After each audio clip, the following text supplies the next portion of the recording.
Welcome back, everybody. We got a tier list video today ranking all of the UFC title fights in 2025, all the men's title fights, and a couple of the women's title fights. I'm not going to include all of them because who really cares, to be honest with you. But we got a couple of them in here, some of the more high-profile fights. But, yeah, we're going to kind of, mostly go in order, but a little out of order.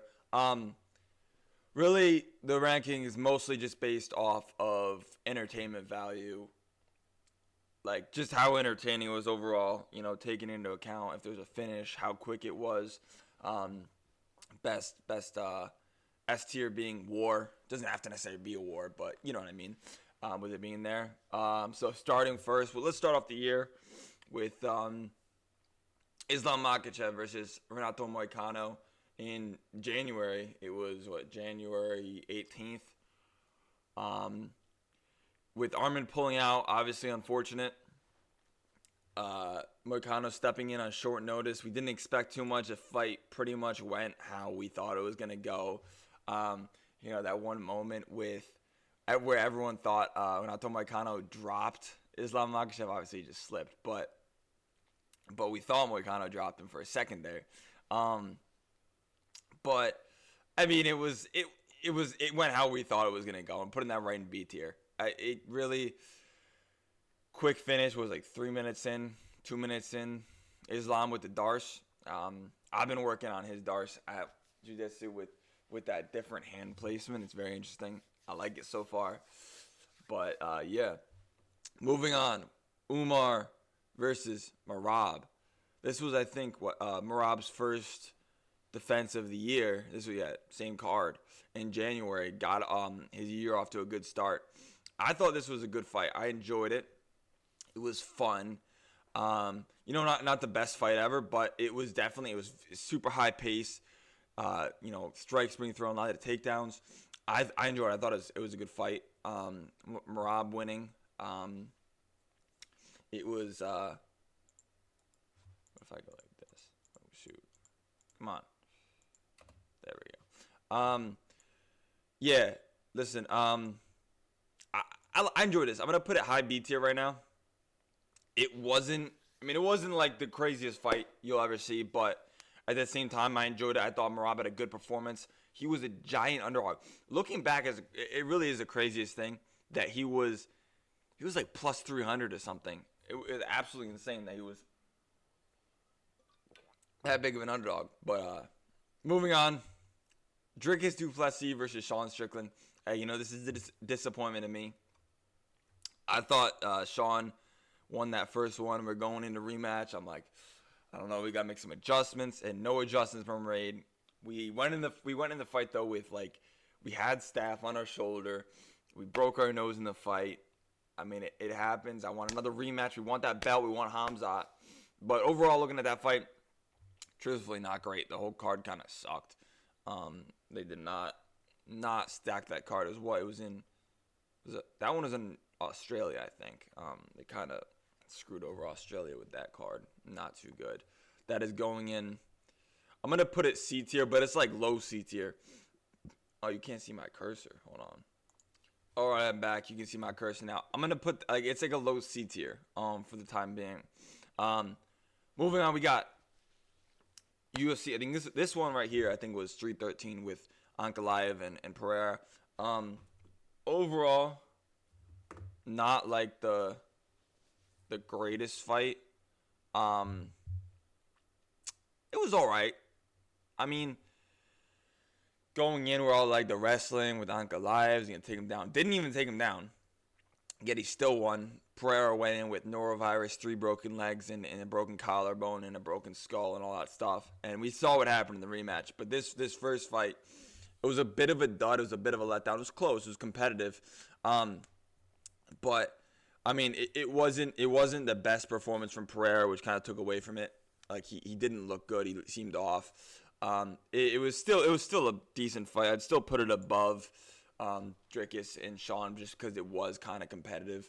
But not the greatest fight. It was all right.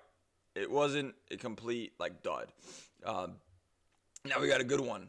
I was here at this fight. I enjoyed it. I was there in Miami at 314. Diego Lopez versus Alexander Volkanovski going straight right at the top of A tier. Great fight, very competitive. I mean, it was like 4-1 Volk, but it could have been like 3-2. It was competitive. It was Diego Lopez's first title shot. We got the rematch coming up, obviously. I'm actually really, I love Volk. Don't get me wrong, I love Volk. But I am actually rooting for Diego Lopez in the rematch because I want him to be champ when Volk, because I'm assuming Volk retires, even if he wins. Wins or loses, I'm assuming he retires. So I'd like Diego Lopez to be the champ after that. I'm not saying I want him to like brutally knock out Volkanovski because I don't want that. I don't want to see him go to sleep on his last fight. That's not what I'm looking for. But I would like to see Diego Lopez win like a 4-1, like a decision where people aren't questioning it, but a decision all the same. I'd like to see that just for the UFC moving forward, so he can already have the belt and defend it. Now we don't get like, I don't want Mavzar as champ or some shit, you know what I mean? But maybe they could have that Diego Lopez and Mavzar rematch with Diego Lopez defending the belt. That'd be cool. I'd be cool with that. Tatiana Suarez, I'm waiting for this. I'll do this right now. It was a dominant performance, straight up dominant performance by Zhang Weili. Can I put this? Does it not go in front? There we go. Dominant performance by Zhang Weili, as she had been doing in that division. I thought it was kind of stupid that they made her vacate the belt, like when she moved up. I understand why they're doing it kind of a lot. I understand why they're doing it in the men's division, but it kind of seems stupid that they're doing it in the women's division. They could have just had the Mackenzie Dern versus Verna Jandiroba. Like, they could have had that for interim belt, and no one would have. No one cared in the first place. No one would have cared any less or any more if it was for the interim belt. If anything, people are like, why is this for the belt? Like, when you look at that performance, Zhang Weili is beating both their asses. I don't care if she lost to Valentina. She's beating both their asses. And while we're on that, Valentina versus Zhang Weili, absolute snooze fest. It was supposed to be a good fight, and we've already learned our lesson that these fights.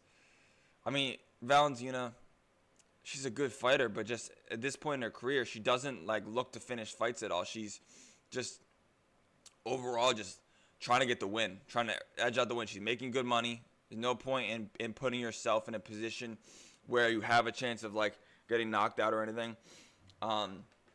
She's just skirting by, like dominant. She's dominant. She won that 50-45. Was not close, but at the same time, it's like it was not a good watch.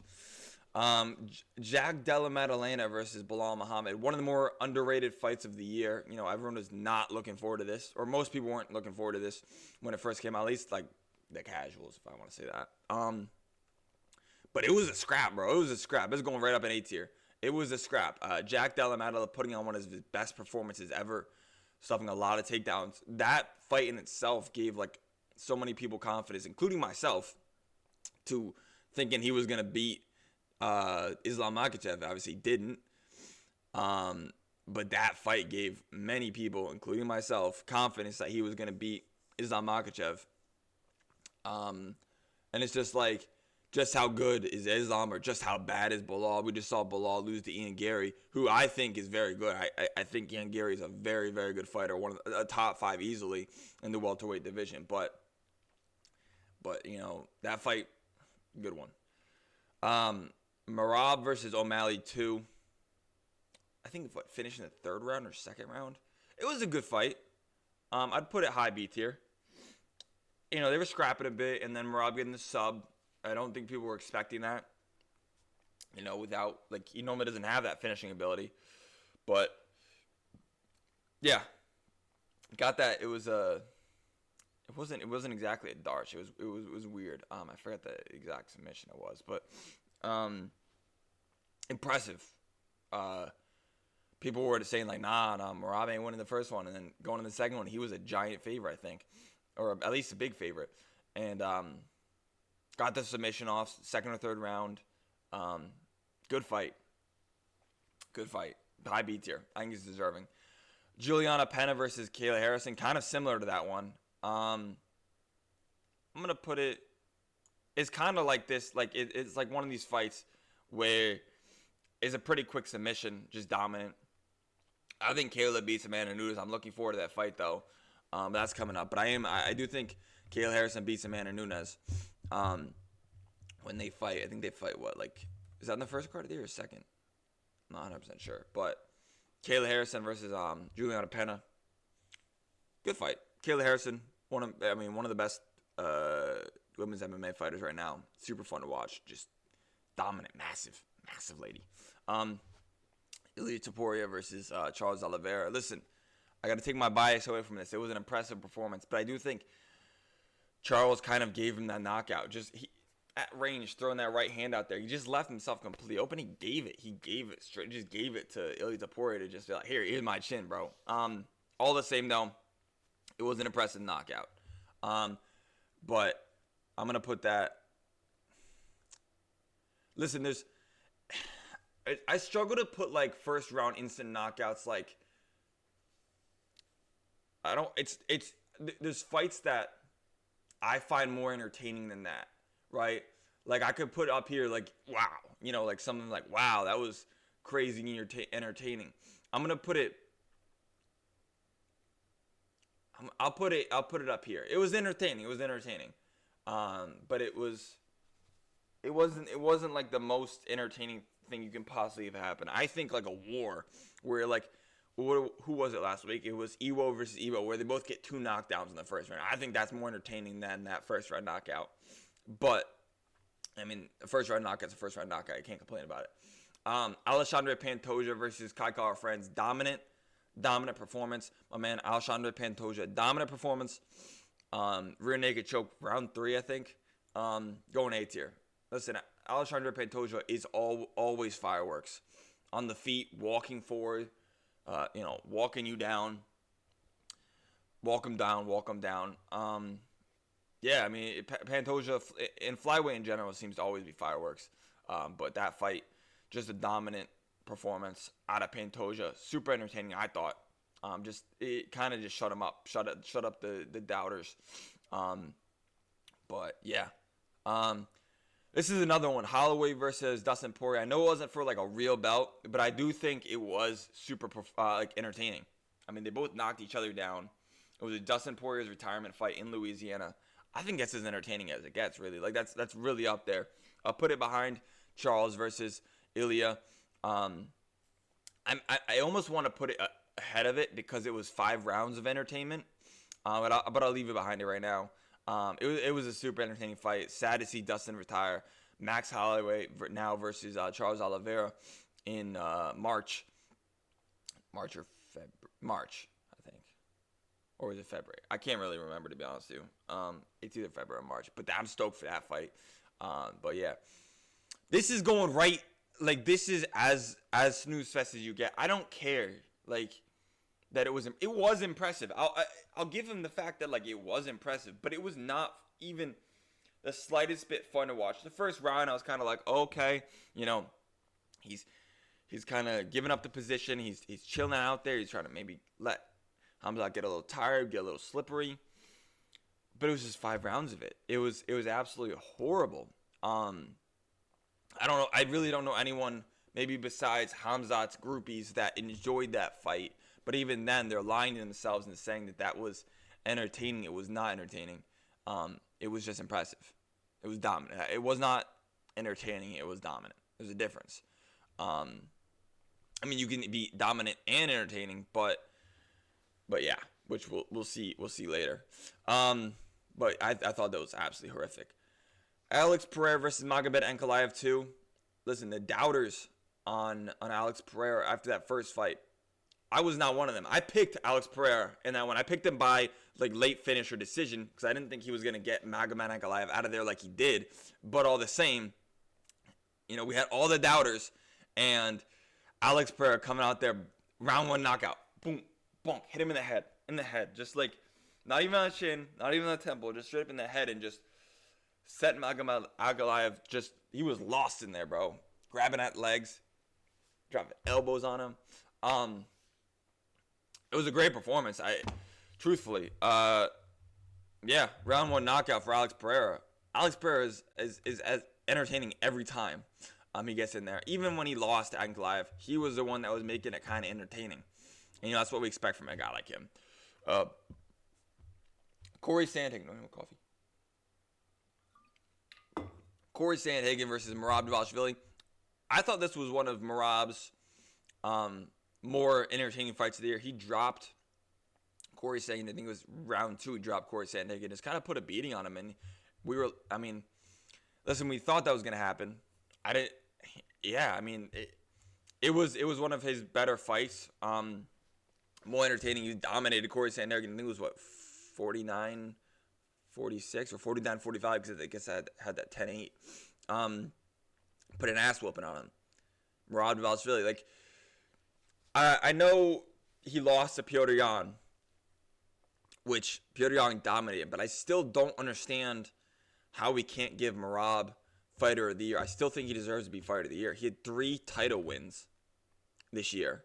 The O'Malley, the Umar, and the Corey Sandhagen. And then he had a 4th fight against a guy in Petr Yan who dominated him, but still, he had 4 title fights in a year. You can't not give him Fighter of the Year, in my opinion.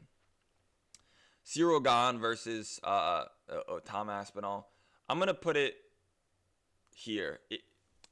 It was on its way to being a good fight. It's just the way it ended. Cyril Gane's a dirty, cheating fighter. I think he should have truthfully kind of been DQ'd. But that's my opinion. You can't do it that many times on purpose and get away with just getting a no contest. But I'm not in charge of things like that. And if I was, there would be a lot of changes. But Della Maddalena versus Islam Makhachev, not as boring as Du Plessis versus Chimaev, in my opinion. Just as dominant, but not as boring. I think Islam is more entertaining in that fight than Chimaev. I'm gonna put it low C tier because he's moving up a weight class. It's, I think, more impressive than this one. Just based off what we've seen from JDM in his defensive grappling before, and Islam just held him there. I think it was pretty damn boring. It was very impressive, but very boring. But yeah, listen, Joshua Van versus Pantoja was on its way to being one of the best fights. I mean, this might be crazy to say, but on its way to being one of the best fights of all time. It was firing the first 15 seconds, and it was over. That's what we get out of those 2 guys. I'm just heartbroken that ended that way, and it kind of sucks. That's the worst possible outcome, right? The worst possible outcome is for Pantoja to get hurt. It doesn't give Joshua Van the legitimate win. Pantoja out with an injury. It's not Pantoja adding to his GOAT legacy. It's not an entertaining. It's literally the worst possible ending. I am still putting it above these 2 fights though, because I'll even put it above that. No, I'll put it here. It wasn't in a snooze fest. It just wasn't.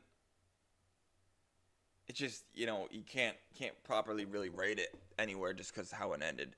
But I want to see them run it back, of course, hopefully soon. Hopefully Pantoja can get back healthy and they can run that back.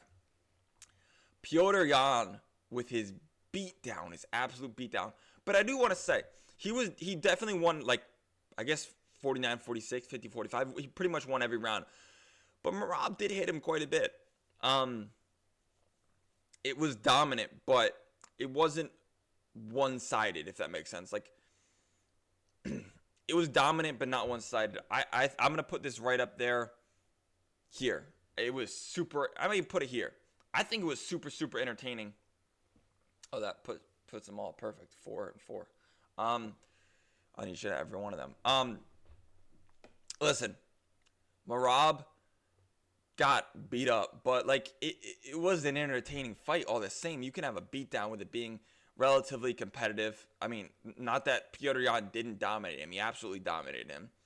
He upset him. It was a giant upset. It was plus 300 underdog, which is crazy. Finally gets in the fight healthy and just puts a beating on him. But it was an entertaining fight. It was a bit of a war. Merab obviously did not back down. Those body kicks, I mean, that's the template you need to beat Merab Dvalshvili, is those body kicks. He gets. It's so strange how, like, he can eat everything, but then you go to the bodies, like, he like yelped like a dog. Like, I've never kicked a dog, obviously, but like in a movie, like you kick a dog, right? And the dog, yep, like he yelps. It was crazy. Pereira's performance, one of the greatest performances of all time, but is also entertaining in that way too. This is my tier list of the most entertaining performances. You know what? I'm gonna put Pereira in first place above here because it was 5 rounds of that. It was 5 rounds of that, and I'll take 5 rounds over 1 round almost every time, truthfully. But yeah, hope you guys enjoyed the video. I mean, I'm stoked for 2026. I'm sure I'll have a couple videos out before then, but I'm stoked for 2026 with the new Paramount deal. I already had Paramount, so it doesn't change anything. I saw they just raised the price by $1. Bro, who cares? I mean, I'm stoked. I don't have to stream it or like pirate it anymore. But yeah, thank you guys for watching. If you guys could please subscribe, I would love to get to 100 subscribers by the end of the year, but we'll see. And I appreciate you guys. If you guys could like and subscribe, and yeah, I appreciate it. I hope you guys have a good end of the year. Merry Christmas. Seek the truth in life through our Lord and Savior Jesus Christ. And I appreciate you guys. Jesus is the one truth. And I appreciate you guys watching. God bless. Peace.